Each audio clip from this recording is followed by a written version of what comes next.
So this is the beginning of the huckleberry sauce that my grandma, a second generation Idahoan, made that started out as pork chop sauce, and I just adapted it.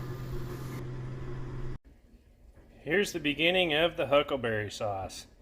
It's a bouillon cube, a cup of water, and a couple of crushed up chanterelles from my stash.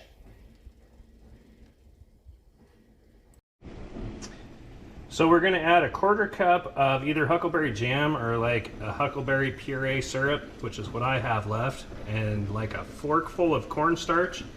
We'll stir this up and drop it in and let it cook down.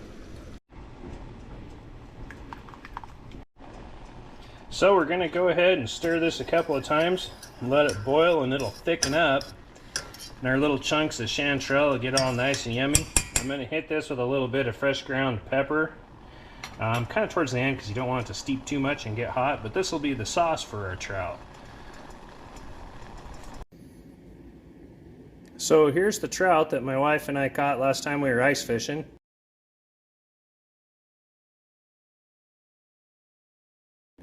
They're just sitting here on these nice soaked alder planks that my wife found them on Amazon because they're ridiculously expensive in the store, and the alder planks that we found come in a box. They're sanded and planed and everything, and they're from a town not too far from here. So they were like, it was like $50 for a ginormous box of like 50.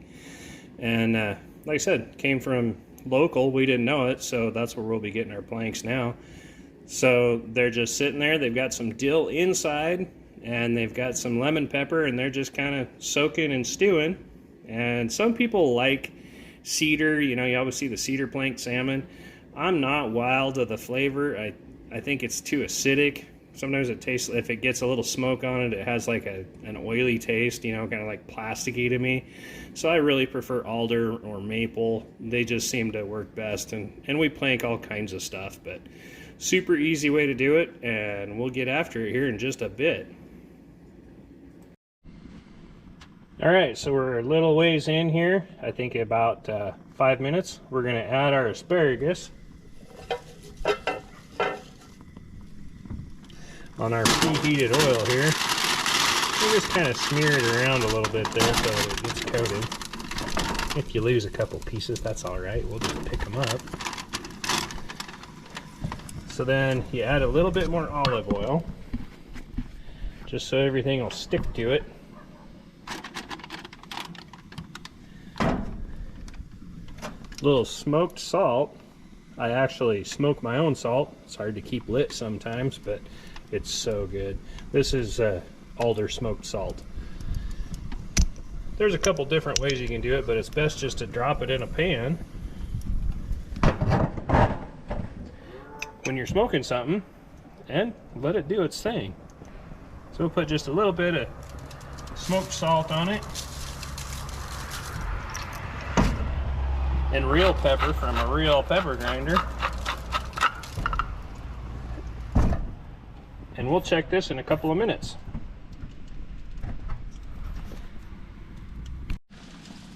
So we're cooking along nicely. It's time to flip the asparagus, which is almost done.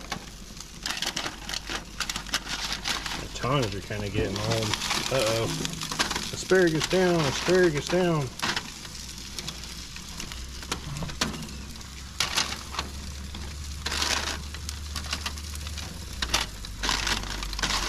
Like I said, we just want that hickory salt to kind of stick to it with the pepper. You can see the trout are doing great. These are just starting to smoke a little bit. I don't know if you can see that one there, but another couple of minutes, we'll be good.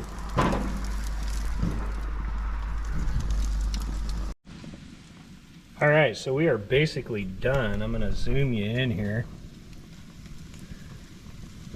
You can see how well, there we go, how well that is cooked. So we're gonna grab our asparagus, which is all done, and we're gonna go ahead and get this plated up. So here we are, all finished up. Asparagus, plank trout with the huckleberry chanterelle sauce, and my secret recipe rice. You can see we got a little bit of smoke off of our plank there, and looks like we better get going here. All this stuff is real, so we actually don't take 5 hours to cook dinner. We gotta head to a function, so thanks for watching. Hit like and subscribe. Hey, and don't forget to turn on your notifications if you subscribe. Got lots of stuff. Thanks again.